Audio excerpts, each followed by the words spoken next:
So here's the situation. It was a weird Panthers game last night because they're getting blown out, and then all of a sudden they're back in it. But I don't know if they're back in it. I was having this conversation with Appel on text last night. I don't know if they're back in it because they figured it out and they got it together, or Wall is just a much lesser goalie than Stolarz. So and it could have been a combination of the both. Because Stolarz was pitching a gem.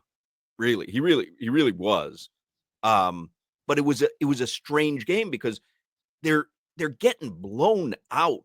And then you have a chance to tie it in the last couple of minutes. And you almost felt like they were going to. Like it really felt like it was leading up kind of like to that Winnipeg finish the night prior. Like it really felt like it was leaning towards it. And we didn't get there, but nice little comeback. You don't want to start the series down 0-1, but it's certainly not anything that the Panthers can't overcome. The big story, obviously, is Anthony Stolarz getting knocked out of the game.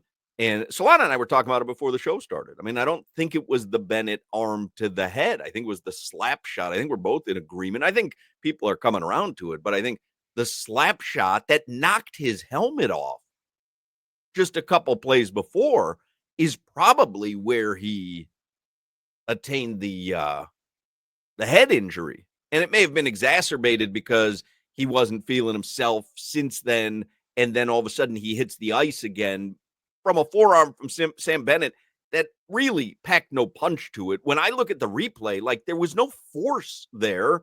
Sam Bennett's going for the puck. He happened to meet Stolarz's head with his arm, but I don't think there was force or, like it wasn't a wind up. No wind yeah, up. like No. we've seen that before. Like I didn't see that. And Sam Bennett talked about it today in the media availability. He reached out to Anthony Stolarz. They were teammates. They're friendly. And Stolarz is out of the hospital, by the way. And really, Toronto was non-committal as to whether he'll even play tomorrow. He may be fine to play tomorrow. Amazing to think, though, that last season we had under contract for our hockey and our football team two very fragile heads.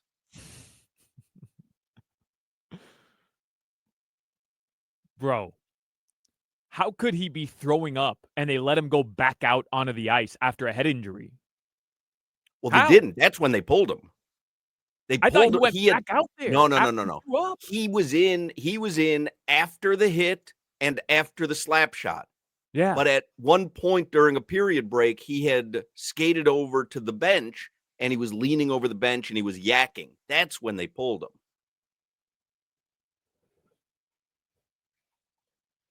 I don't know, man. Hawk, I didn't see any sort of wind up there. When you before I saw the video this morning of the slap shot that hits him early in the game, I think it's like 5 minutes in. I mean, I could understand why somebody sees that contact and is saying, "Hey, there was contact there, and for whatever reason, it led to him feeling woozy, and that's why you had to leave." But that contact sends somebody to the hospital? No way, bro. Like once you see the video of the slap shot hitting him in the head, and then he's even shaking his head a couple seconds later when play stops. He's trying to get the cobwebs out. I mean, it's pretty telltale sign of a head injury. But they kept him in, and again, I think because he was probably getting woozier and woozier, and they sent him to the hospital for observation. Anytime that there's vomiting associated with a head injury, obviously you take prudent precautions. But to me, the most telltale sign was when it happened. Not a single Toronto Maple Leaf went after Sam Bennett. Those guys know what's going on the ice at all times. And if there's even an iota of a dirty hit somewhere, you see what happens. Their goalie, like, make no mistake, anytime you breathe on a goalie, you start to see people lock up.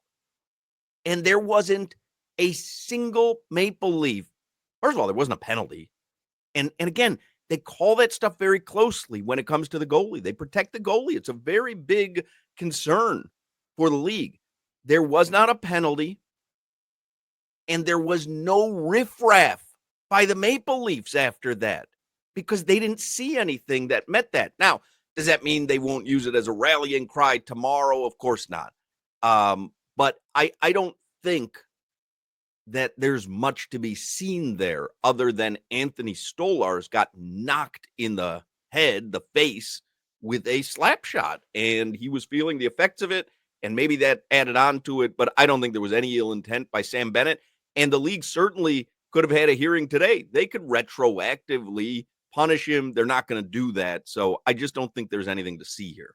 Especially somebody who does have a history, Hawk, of, some extracurricular. He's a bad dude. Yeah, he's a bad dude.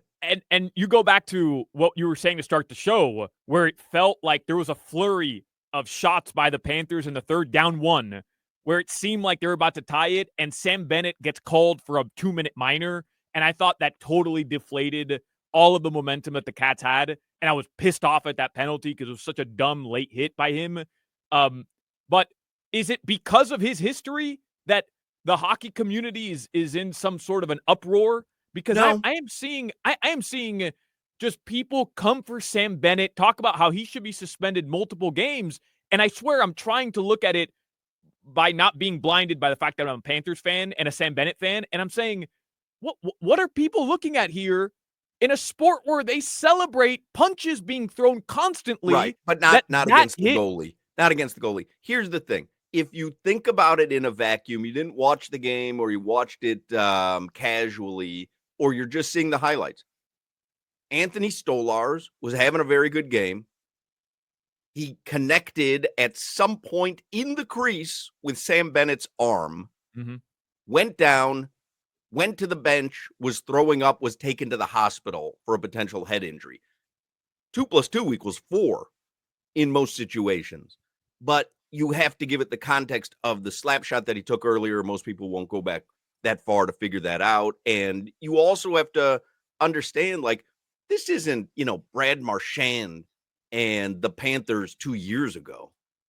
This is Anthony Stolarz. Like, he was a beloved member of the team. Like, the team liked him. So I don't think that, I don't think Sam Bennett's taken a cheap shot at Anthony Stolarz in net. And again, I would look no further than no fights when it happened, no scuffles when it happened, no penalty when it happened, and no action by the league, or at least not yet, at 10 after 2 on Tuesday. And they wouldn't wait very long on something that was egregious. So I don't think there's much to be seen there. Now, is it easy to hate on Sam Bennett when he's not playing on your team? Yeah. yeah. I forget who was on with us who just said, yeah, that's a mean guy. You remember? And then all of a sudden Crowder wanted to buy his jersey. He wanted his jersey. Yeah. I think it was Moeller. I think it was Moeller who was telling us. Was it Moeller? I think so. He's a mean guy. Like, he's a mean SOB. Like, he's exactly what you want your hockey player to be. But I don't think there'll be anything to see there. And again, Toronto won the game. Anthony Stolarz looked really good. If he's not in tomorrow or the rest of the series and it's Wall, I have a completely different take on the outcome. He was making me nervous last night. I thought it was going to be the opposite end. I bet the over. I parlayed the over with the Panthers. I thought it was going to be because Stolarz was a little iffy coming out. It was really Bob who was iffy coming out. Bro, Hawk, the first goal, 30 seconds in. Like, what? How did I? Jimmy could have made that save, man. Jimmy could have made that save. Did you see all the videos on their day off where it's just Sergei Bobrovsky skating silently on the ice for 45 minutes? He gets into his head. Like, we've read all these stories. If you follow Sergei Bobrovsky, nobody takes goaltending as seriously as this guy. He is like a robot. He reminds me a little bit of Drago in Rocky IV. Like, he is programmed to be a goalie, and it's all he thinks about. And there was this video of him on their day off. There was no skate around, and he is just silently skating the rink for 45 minutes straight, getting into his own head for round 2. And I love him. Sergei Bobrovsky, I absolutely love him. But I was thinking last night how funny it is to go through all that and then you give up a goal 30 seconds into the game. You're like, man, I could have just hit Chipotle with Plagans and Jameson Olive, and I have to skate around for 45 minutes doing nothing. Hey, Plagans and Jameson, maybe find a Qdoba. Yeah, find a new place. Huh? Hey, welcome to Moe's. All right.